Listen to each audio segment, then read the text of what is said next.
ଆପଣମାନେ ସମସ୍ତେ ଭଲରେ ରହିଥିବେ। ଆଜି ମୁଁ ଆପଣଙ୍କୁ କହିବାର ଅର୍ଥ ହେଉଛି ଯେ AWPLଟା ଏମିତି ଗୋଟେ ଜିନିଷ ହେଇଗଲାଣି ଯାହାକି ମୁଁ ବି କେବେ ବିଶ୍ୱାସ କରୁନଥିଲି।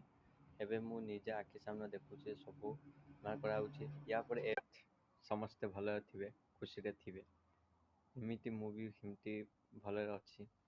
ଆପଣମାନେ ବହୁତ ଖୁସିରେ ରହିଥିବେ। ଆଜି ମୁଁ କହିବାର ଅର୍ଥ ୟା ପରେ ତ ଆପଣ ମଧୁଚନ୍ଦନ ସାଇଡ୍ ଦେଖୁଥିଲେ ବା ଲାଇକ୍ କରୁଥିଲେ ବା ଭିଉ କରୁଥିଲେ, କିନ୍ତୁ ଏବେ ତ ସବସ୍କ୍ରାଇବ୍ କରୁନଥିଲେ, କିନ୍ତୁ ବଟ୍ ୟା ପରେ ହେଉଛି ନୂଆ ଚ୍ୟାନେଲ୍ ଷ୍ଟାର୍ଟ ହେଉଛି AWPL, ଯାହାକି ଇଏ ହେଉଛି ଏବେ ବହୁତ ମାତ୍ରାରେ ମାନେ ବଢ଼ି ଚାଲିଛି। ତାକୁ ବି କିଛି କହି ହୁଏ ନାହିଁ ବା ତାକୁ ମାନେ କହିବାକୁ ଅସୀମ ମାନେ ସମୁଦ୍ର ନଈଟିଏ। ୟା ପରେ ମୁଁ ଭାବୁଛି ଯେ AWPLର ଅଲ୍ ଇନଫର୍ମେସନ୍ ଯାହାକି ତାର ସବୁ ଜିନିଷ ବା ଡିଜିଜ୍ ସିଏ ସବୁ ମୁଁ ଆପଣଙ୍କ ପାଖରେ ସେୟାର କରିବାକୁ ଚାହୁଁଛି। ଆପଣ ଯଦି ମୋ ସହିତ ଯଦି ଭଲ ଭାବରେ ଠିକ୍ ସବସ୍କ୍ରାଇବ୍ କରନ୍ତି, ମୋ ଚ୍ୟାନେଲକୁ ସବସ୍କ୍ରାଇବ୍ କରନ୍ତି।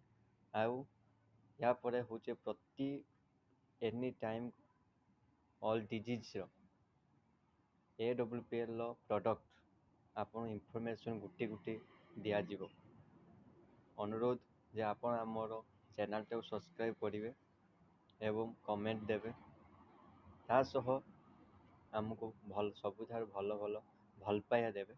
ଏତିକି କହି ମୁଁ ଇଏ କରୁଛି। ଜୟ ଜଗନ୍ନାଥ।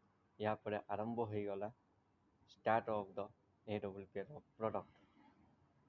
ନମସ୍କାର।